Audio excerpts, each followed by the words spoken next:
Seguimos con esta sesión de pláticas y ahora nos toca presentar a la doctora Claudia Feregrino del CCC INAOE y nos va a presentar el tema ciberseguridad en el entorno del Internet de las Cosas. La doctora Feregrino es ingeniera en sistemas computacionales, egresada del Instituto Tecnológico de Querétaro y maestra en ciencias en ingeniería eléctrica. Y tiene una especialidad en telecomunicaciones egresada del Centro de Estudios Avanzados del Instituto Politécnico Nacional Investap en Guadalajara. Y es doctora en ciencias en sistemas digitales por la Universidad de Loughborough en el Reino Unido, perdón por la pronunciación. Labora en la coordinación de ciencias computacionales del Instituto Nacional de Astrofísica, Óptica y Electrónica en Puebla. Sus principales líneas de investigación son criptografía, esteganografía, marcas de agua, así como diseño digital. Es miembro del Sistema Nacional de Investigadores, nivel 2. Cuenta con más de 130 publicaciones sobre temas de seguridad de la información en diversos foros, artículos de revista, memorias de congresos y artículos de divulgación. Ha dirigido 40 tesis de doctorado, maestría y licenciatura.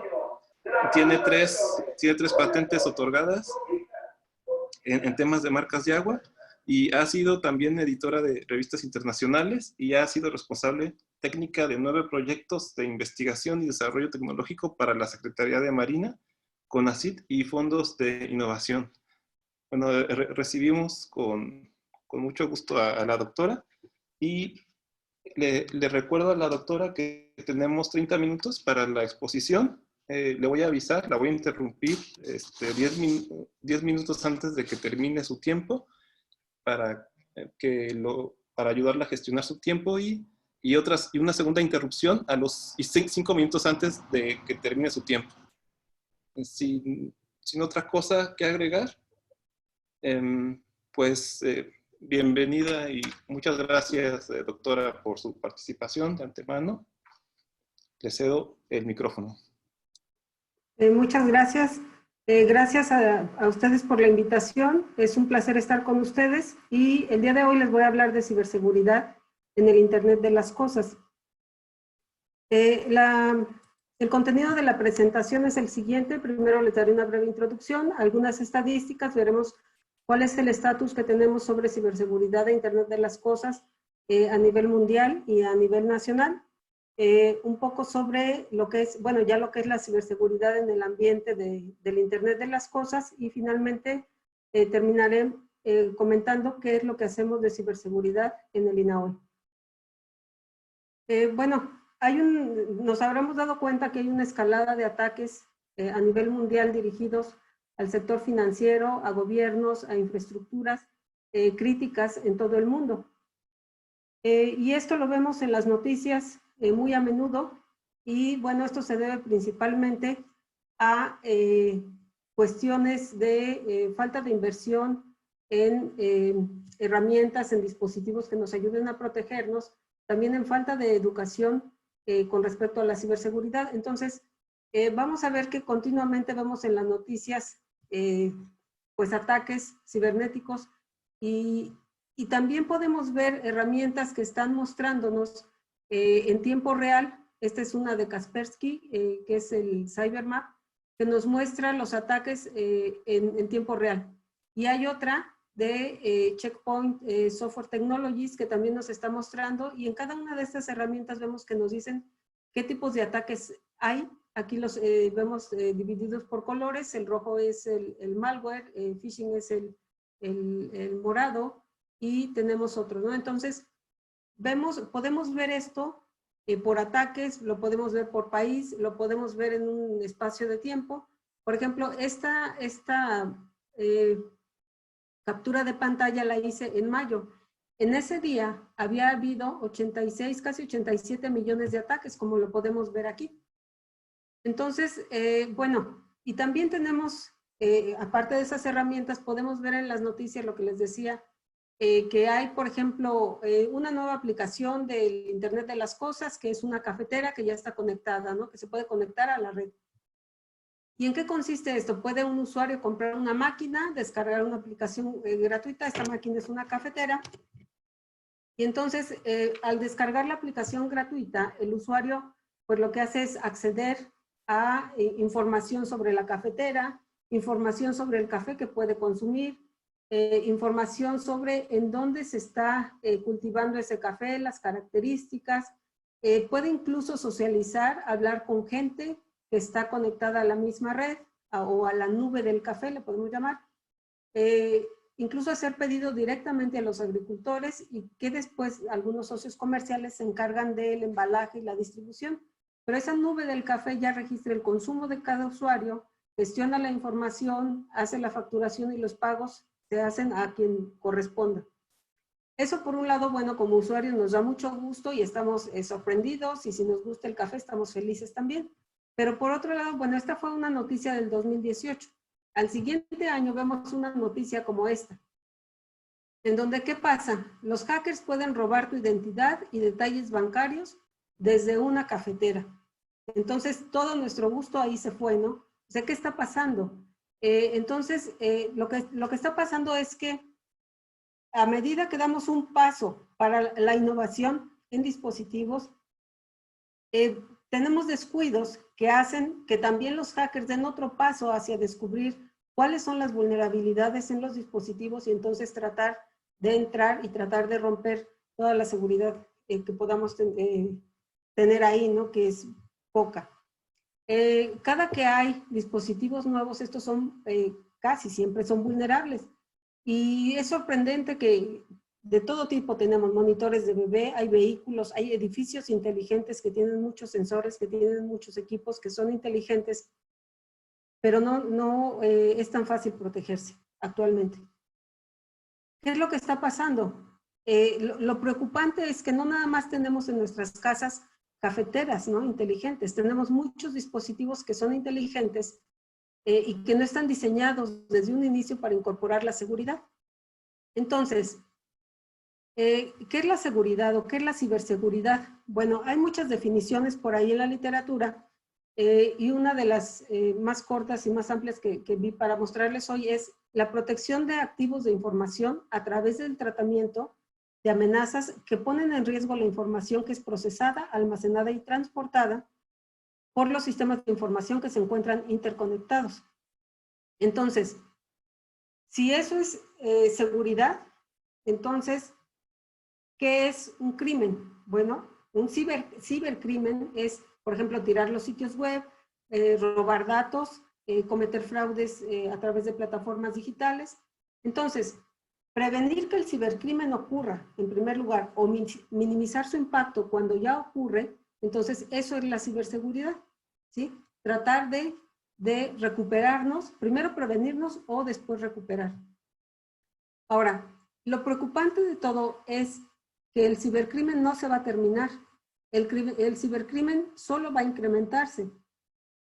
A medida que integramos más y más tecnología en nuestras vidas diarias, más vulnerables somos. Entonces debemos tener las defensas apropiadas para poder protegernos. ¿Qué está pasando en México? Bueno, en nuestro país se ha encontrado que 1 de cada 4 personas ha sido afectada por algún cibercrimen. Por ejemplo, de alguna encuesta, se sabe que 27.3% de los usuarios de banca en línea tuvieron algún incidente. Yo creo que a más de uno nos ha pasado, a mí me ha pasado, y eso hace muchos años. Y si no nos ha pasado a nosotros, a alguien muy cerca de nosotros le ha pasado y lo hemos sabido. Por ejemplo, el 49.68% fueron afectados por phishing. El phishing, bueno, es cuando caemos en alguna trampa que nos mandan, por ejemplo, un correo electrónico en donde vienen ligas o correos adjuntos y damos clic ahí y nos vamos a un sitio que tiene algún malware, ¿no? O a algún sitio en donde captura nuestros datos y ese sitio no es original, digamos, es alguna copia y nosotros caemos, ¿no?, en la trampa. El 35.67% sufrieron infecciones de malware, según la Organización de Estados Americanos, y esto se reportó en 2018. Todas estas vulnerabilidades se deben también a que pasamos mucho tiempo conectados a Internet. No es la única causa, claro. pero sí somos más vulnerables a medida que estamos más tiempo conectados. Por ejemplo, en México hay 80.6 millones de usuarios de Internet, el 70% de ellos mayores de 6 años. Y esto es un dato reciente de febrero del 2020 del Instituto Federal de Telecomunicaciones. Si comparamos con otros países, México es el segundo que ocupa más tiempo seguido de Colombia. Entonces, bueno, ahí está la vulnerabilidad también. Hay otras estadísticas que son muy interesantes. Por ejemplo, que México pierde 9,000 millones de dólares anuales por ciberataques. Esto es una noticia que salió apenas hace 3 días. Y también sabemos que ya está estudiado cuál es el costo de no invertir en tecnologías de información, y le cuesta, o en tecnología le cuesta del 0.5 al 1% del Producto Interno Bruto de la economía de un país. En el último año hemos visto noticias varias veces en donde salen que hubo un ataque a Pemex, que hubo un ataque a la Secretaría de Economía, Hacienda, al SAT, al Banco de México, a Banco Azteca, a Bancomer, etcétera.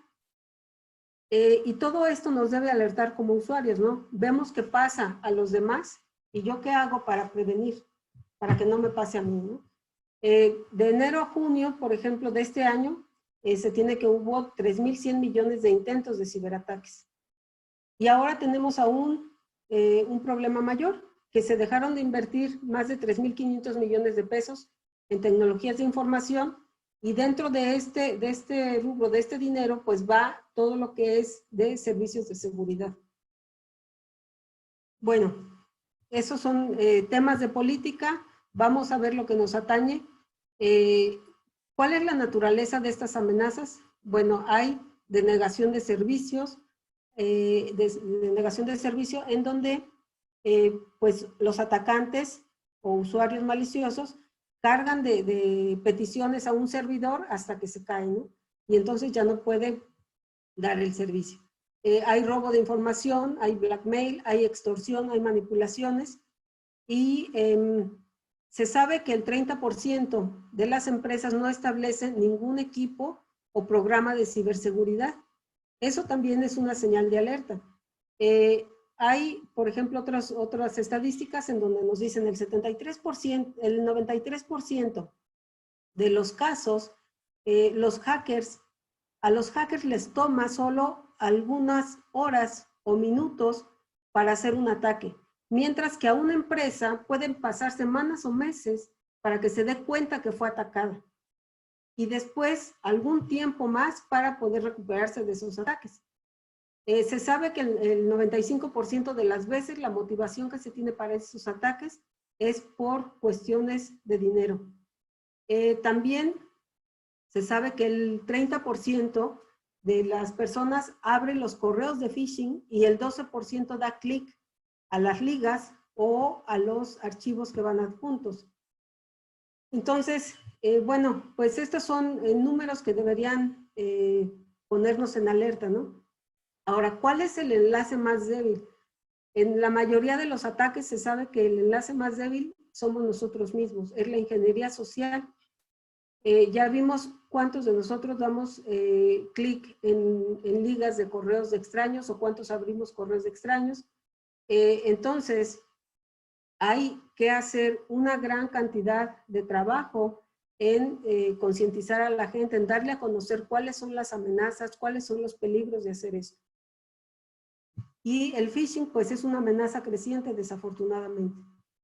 Más estadísticas, bueno, hay aproximadamente 100 millones de dispositivos con acceso a redes, y se espera que haya 300 millones para el 2025, que hay un déficit muy grande de profesionistas con conocimientos de ciberseguridad. En México, en el 2019, ese déficit fue de 36,000 profesionistas que tuvieran esos conocimientos, y a nivel mundial fue de 2 millones. México ocupa el lugar número 57 de 100 en preparación para enfrentar ataques cibernéticos. En el 2017 tuvimos la Estrategia Nacional de Ciberseguridad, que entre los ejes transversales considera la cultura de ciberseguridad y el desarrollo de capacidades. Pero bueno, ahorita todavía vemos noticias en agosto del 2020 en donde la Organización de Estados Americanos nos dice, por ejemplo, que esa Estrategia Nacional de Ciberseguridad debe trascender del papel. O sea, sí se están haciendo cosas, pero ha sido muy lento y se reconoce que el gobierno está en una etapa de transición y en las instituciones todavía no se acaba de, pues de echar a andar, ¿no? Lo que contempla la estrategia de ciberseguridad. Se sabe que hay los equipos de respuesta a emergencias y que se tiene en la Guardia Nacional, perdón, en Sedena, en Marina. Se está trabajando, pero todavía el trabajo no es suficiente. Por ahí nos dicen en algo donde está la perspectiva en un documento de la perspectiva de ciberseguridad en México, que para formar profesionistas capaces de cubrir esta brecha, es importante incrementar la disponibilidad de programas educativos de calidad, generar interés en los jóvenes, apoyarlos para que estudien carreras profesionales y se especialicen. También emplear asociaciones público-privadas para fomentar el desarrollo de empresas de ciberseguridad. Y bueno, eso es parte de lo que queremos hacer o estamos haciendo en el INAOE. Ahora, con respecto al Internet de las Cosas, bueno, sabemos que esta es una de las innovaciones más fuertes que tenemos en los últimos años y que están dando forma a nuestro futuro. Que en los últimos años también hemos visto cada vez más y más dispositivos que se conectan a Internet y que usamos, ¿no? Como rastreadores de actividad física, rastreadores de la ingesta calórica, tenemos vehículos autónomos, tenemos controles de temperatura con termostatos inteligentes, vehículos inteligentes, cada vez dispositivos más inteligentes, ¿no? Y todos conectados a Internet. ¿Y de dónde salió? ¿Desde cuándo nació? Bueno, en 1999, el británico Kevin Ashton acuñó este término de Internet de las Cosas y es básicamente una red de objetos y dispositivos que están habilitados para Internet que son capaces de recoger e intercambiar datos.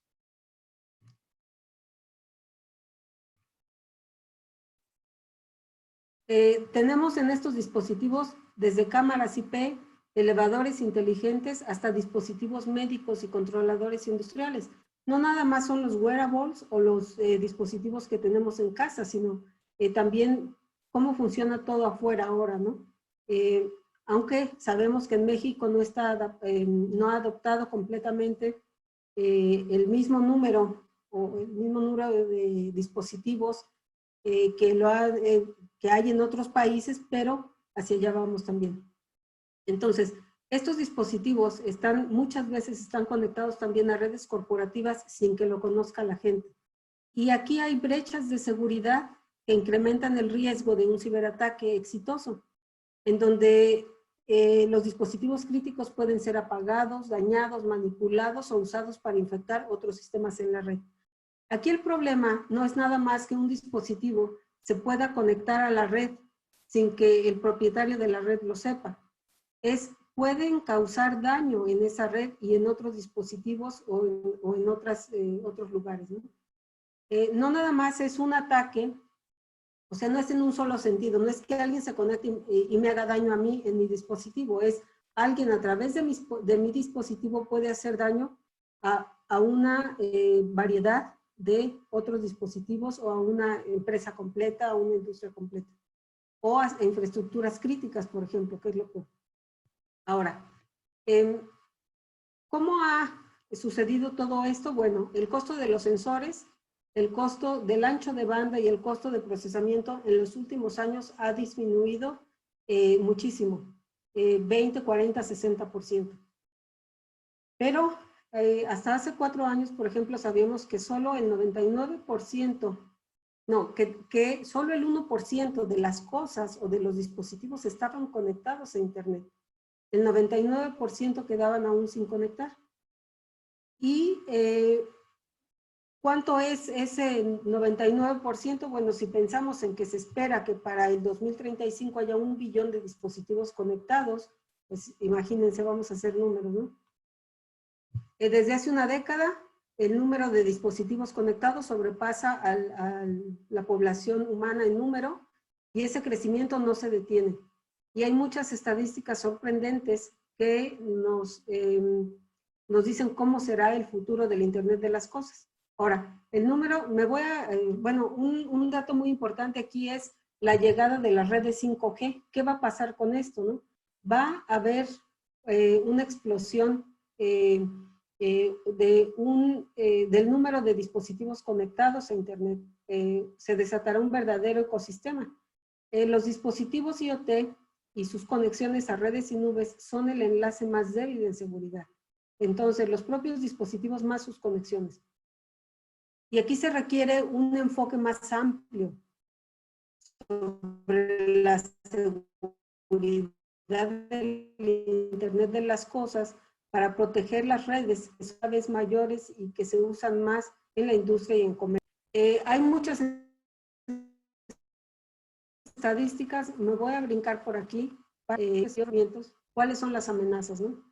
Por ejemplo, algo importante aquí es que el 90% de los desarrolladores creen que los productos IoT no tienen suficiente seguridad. Pero hay otra estadística, el 70% de los dispositivos IoT en el mercado son vulnerables a problemas de seguridad. Entonces, fíjense, el 70% de lo que ya hay afuera. Otro problema es que, bueno, el 85% tiene presión por terminar una aplicación de IoT. Entonces, lo que traten de hacer es terminarla y sacarla al mercado por la presión que tienen, pero dejan las cuestiones de seguridad a un lado y por eso se van los dispositivos a venderse sin seguridad en ellos. Bueno, más estadísticas que me voy a brincar. Y ahora vamos a ciberseguridad en IoT. Los dispositivos IoT, como les comenté, pueden ser una puerta de entrada, una puerta trasera para una red corporativa de hackers y cibercriminales. O sea, pueden utilizar nuestro dispositivo al conectarnos nosotros a una red corporativa, por ahí entran a la red corporativa y empiezan a hacer averías, ¿no? Bueno, en el pasado la arquitectura, una arquitectura de IoT la veíamos de esta manera, en donde teníamos una nube y dispositivos conectados de manera independiente a esa nube. Aquí se hacía el procesamiento, aquí se hacía todo. Ahora lo que tenemos, la arquitectura presente es, puede haber varios dispositivos conectados en una red y ellos se van a través de un nodo, un fog nodo. Este es un nodo en la niebla, no en la nube, y después tenemos la nube. Este término de niebla se ha incrementado el uso de la niebla para bajar la demanda que se tiene de las nubes. Y en un futuro una arquitectura será de este tipo, ya todos los dispositivos, ya no son solo dispositivos de un solo tipo conectados, ¿no? Ya va a haber de todo tipo conectado con dispositivos de todo tipo y van a poder hablar entre ellos. Si no tenemos... Te quedan 10 minutos, doctora. Sí, gracias. Si no tenemos un ecosistema interoperable y confiable, entonces las nuevas aplicaciones del IoT van a perder su potencial. Porque aparte de las amenazas propias que tenemos del Internet, que ya se conocen, también el IoT tiene sus propios retos, como la autenticación. ¿Cómo sabemos que un nodo nuevo o un dispositivo nuevo que se conecta a la red es realmente genuino, es el original, es quien dice ser? ¿Cómo sabemos si al momento de enviar nuestros datos de un sensor llegan bien del otro lado, ¿no? Entonces hay aquí varias cuestiones que tenemos que conocer. Ahora, podemos ver un ambiente de IoT en 4 capas. Tenemos la capa de sensado, la capa de red, una capa de middleware y una capa de aplicación. Todas ellas van a contribuir finalmente a lo que son las aplicaciones, como los hospitales inteligentes, la agricultura inteligente, la medición y redes inteligentes, ambiente inteligente. O sea, vemos controles de humedad, controles de temperatura, vemos, bueno, es en el campo, por ejemplo, o en los hospitales también, pues lecturas de signos vitales, tenemos muchas cosas. Y ahora vamos a ver en cada una de las capas, porque no se puede ver la ciberseguridad en IoT como una sola cosa, ¿no? Si el IoT lo vemos que está dividido en diferentes capas, cada una de esas capas va a tener sus propios problemas de ciberseguridad. En la capa de sensores, ahí tenemos sensores que pueden ser mecánicos, eléctricos, electrónicos, pueden ser, por ejemplo, detectores de humo, sensores de temperatura, humedad, para cámaras, etc. Y aquí, ¿cuál es el problema? Más bien, ¿cuáles son las amenazas? Puede haber en los sensores inyección de código malicioso, puede haber inyección de datos falsos, puede haber lo que se conoce como side channel attacks, escuchas o interferencias, privación del sueño, o sea, problemas en el arranque, captura de nodo. ¿Qué es esto? Un sensor, por ejemplo, puede ser, desde que arranca se le puede hacer algún ataque. Se puede hacer que al inyectar datos falsos, el sensor envíe lecturas, digamos, que no son correctas y esas provoquen otras cosas, otras reacciones en algún otro lado. Se puede estar escuchando la información, por ejemplo, alguna competencia y estar copiando datos, no sé. En la capa de red, lo que tenemos es que aquí la capa de red va a transmitir la información que se recibe de los sensores hacia la siguiente capa, que es la de middleware. Entonces aquí las amenazas que tenemos son diferentes. Aquí tenemos ataque lateral de phishing, por ejemplo, ataque de acceso, denegación de servicio distribuido, en el tránsito de los datos, o se pueden, por ejemplo, hacer ataques en donde a una pequeña red se le diga, bueno, tu ruta de acceso va a ser esta en lugar de esta, ¿no? Y son rutas alternas que se hacen para desviar los datos, para copiarlos, para manipularlos. Tenemos la capa de middleware. Aquí, esta capa tiene todo el software que se encarga de la interacción entre la capa de red y la capa de aplicación. Y aquí puede haber, o se puede hacer procesamiento de datos y almacenamiento. Aquí importa mucho la seguridad en las bases de datos y en la nube.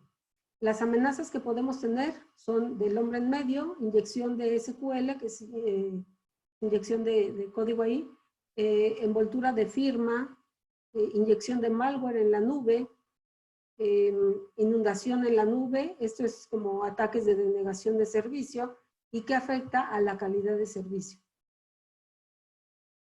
Finalmente tenemos la capa de aplicación y aquí esta capa de aplicación es la que se encarga directamente de dar los servicios y de tratar con los usuarios finales. Y aquí las amenazas que tenemos son robo de datos, control de acceso, interrupción de servicio, inyección de código malicioso, el sniffing, reprogramaciones, etc. Aquí ya entran pues todas las aplicaciones que tenemos como para vehículos autónomos, para infraestructura crítica, para ciudades inteligentes y más. Ahora, es importante ver que, bueno, ya les dije una lista de amenazas que puede haber en cada una de las capas, pero, bueno, tampoco hay que alarmarnos tanto, ¿no? Más bien hay que ocuparnos de ver de todas esas amenazas que puede haber. Deberíamos ser capaces de hacer una lectura, digamos, y ver cuáles son las amenazas que hay y entonces clasificarlas de algún modo para ocuparnos de las amenazas que tienen un nivel crítico. Y entonces aquí les estoy mostrando esos niveles de amenazas y, por ejemplo, vamos a ver el más bajo, ¿no? Alguien se roba datos y puede hacer mal uso de ellos, ¿no? Pero pueden ser datos que sean de una persona, que claro, es importante, y más si esa persona somos nosotros mismos, ¿no? Pero ¿qué pasa si alguien hace mal uso de nuestros datos? No es lo mismo que una persona pueda hacer una alteración de algún producto o pueda hacer un ataque de infraestructura crítica. Ahí sí, el daño que se puede hacer es a nivel de países incluso, ¿no? Le quedan Entonces, 4 minutos, doctora. Sí, gracias. Entonces, ¿quiénes pueden ser los atacantes? Los atacantes no los vamos a ver con cara de Anonymous, no. Los atacantes los vamos a ver que son Organizaciones terroristas, sí, infiltrados maliciosos, cibercriminales, hasta compañeros, ¿no? Que son los que pueden hacer cuestiones de ingeniería social. Oportunidades tenemos muchas y en nuestro medio sabemos que hay una demanda muy grande de trabajadores especializados y entonces también sabemos que las universidades solo tienen o están proveyendo el 1% de la demanda, ¿no? Entonces tenemos que prepararnos. Mejoras requeridas. Hasta ahora no hay un estándar o un framework bien definido para una aplicación en IoT que sea de extremo a extremo. Sabemos que hay muchos estándares de comunicación, muchas tecnologías de conectividad, muchos protocolos. Entonces, toda esta diversidad que existe en una aplicación IoT hace que haya siempre compromisos entre el costo, la seguridad, la confiabilidad, la privacidad, la cobertura, la latencia, etcétera, y que si optimizamos uno de estos puntos, los demás o algunos otros pueden degradarse. Entonces, siempre hay que estar trabajando ahí en qué es lo que nos interesa más, ¿no? Necesitamos entonces hacer pruebas de penetración rigurosas en los dispositivos IoT. Necesitamos tener cifrado de extremo a extremo, protocolos de autenticación más fuertes, mecanismos de cifrado robustos, almacenar datos cifrados en la nube y evitar que se descifren, y más uso de inteligencia artificial que pueda reducir la carga de análisis y comunicación. Y entre las soluciones que se han propuesto se pueden dividir en estas 4 áreas: blockchain, machine learning, fog computing y edge computing. Y todo esto es, todos van a tener ventajas y desventajas, entonces hay que observar los requerimientos que tenemos, qué es lo más conveniente, qué es lo que, con lo que contamos y tratar de protegernos. Ahora, ¿qué estamos haciendo en el INAOE? Estamos tratando de complementar la oferta académica. Sabemos que algunas instituciones de educación superior ya ofrecen maestrías o diplomados en seguridad cibernética, y en el INAOE tenemos algo que es único pues en México, digamos, que es una maestría de seguridad para la industria. Ahorita creo que ya hay otra. Tenemos personal con más de 15 años de experiencia trabajando en temas de seguridad, y entonces tenemos esa maestría que es para la gente que trabaja. Solo damos clases una vez a la semana y pueden seguir trabajando. Dejamos tareas por una plataforma, etcétera.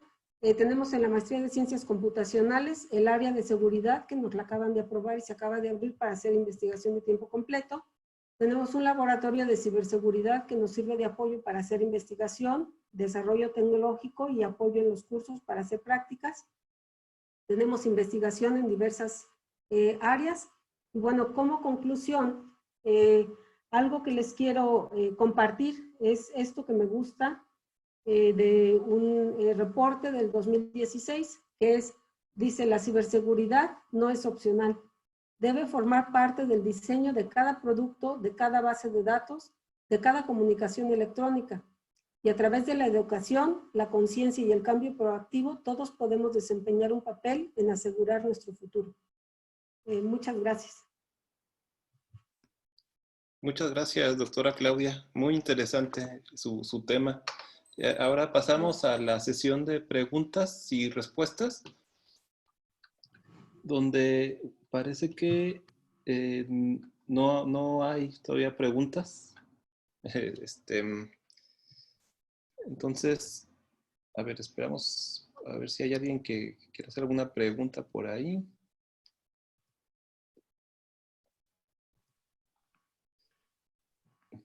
Es un tema muy interesante, es muy amplio. Ya hay preguntas. A ver, preguntas, porque no las veo. En la sección de preguntas y respuestas. Sí, estoy ahí en Open 19. La última es Alejandra Cortés.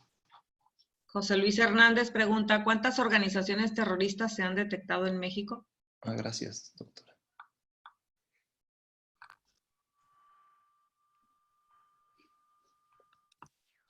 No te sé decir el número. Ahí hay, yo sé que la policía cibernética, hay gente preparada y está trabajando, por ejemplo, en descubrir redes de pedofilia. Hacen investigación en la red oscura, en la dark web, la darknet. y han encontrado varias cosas y reportan a las instituciones encargadas de llevar a cabo ya todo el proceso. Y sí, o sea, yo sé, la investigación que están haciendo sí les ha servido y mucho, pero desafortunadamente no tenemos suficiente gente, suficiente preparación o suficiente gente preparada para hacer frente a todos estos ataques que hay. Sí, gracias, doctora. Otra pregunta de Raúl Arturo Acosta Chávez es, pregunta que si la legislación actual es insuficiente en seguridad o qué tanto le hace falta para poder aplicar la ley. La legislación actual no es suficiente. Muchas veces, bueno, hay ocasiones en las que con la ley actual podría hacerse algo, sí, pero otras veces que la misma ley no permite clasificar o catalogar un delito cibernético como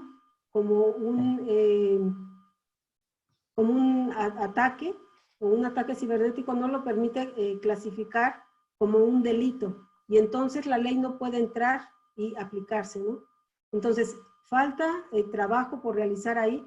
Para esto, por ejemplo, en la maestría de seguridad que tenemos en el INAOE, se les dan 2 cursos, uno del marco normativo e interpretación, que nos la da un licenciado, doctor, que está trabajando en la Fiscalía, y es la persona más preparada que tenemos en Puebla con respecto a ciberseguridad.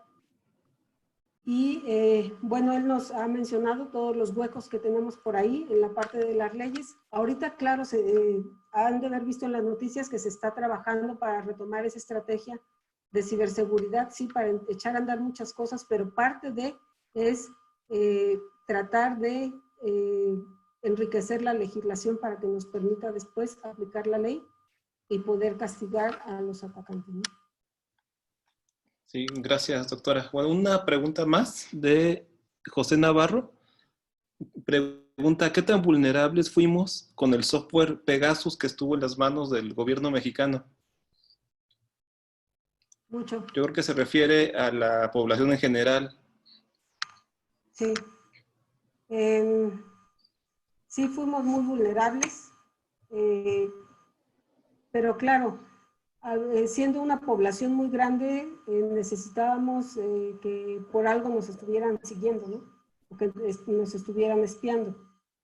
La vulnerabilidad estuvo ahí con ese software, pero sigue estando, porque nosotros mismos, a ver, ¿cuántas veces no tenemos ni siquiera la protección en los teléfonos con el dedo, ¿no? Y eso que se sabe que esa protección es muy vulnerable. Hay estudios científicos en donde han determinado la cantidad de veces que esas huellas pueden fallar. ¿Por qué? No porque una huella digital falle, sino porque lo que se guarda no son las huellas digitales completas, sino parte de, y entonces puede haber ahí algunos traslapes y puede incluso gente entrar con eso. O le encuentran vulnerabilidades a los teléfonos, pero si para nuestro propio teléfono somos así, imagínense, ¿qué pasa con las contraseñas? Que tenemos muchas veces la misma en diferentes lugares, o no las cambiamos continuamente, no tenemos software, los antivirus instalados, o sea, hay muchas cosas que no tomamos en cuenta y que debemos conocer. Lo primero es conocer cuáles son las amenazas que podemos tener para entonces prepararnos, ¿no? Por eso la educación es muy importante. Sí, muchas gracias, doctora. Pues ya no alcanzamos a responder otra pregunta. Veo que hay varias preguntas que quedaron pendientes. ¿Pueden ustedes Les preguntar dejo a la mi doctora correo. offline? Ah, muy bien. Les dejo mi correo, aquí está. Si Sí, gustan gracias. escribirme, con todo gusto les contesto. Le agradecemos mucho, doctora, su presentación. Un aplauso simbólico para usted y por parte de todos nosotros. Sí, Muchas gracias. y bueno, seguimos con la siguiente presentación. Sí, muchas gracias.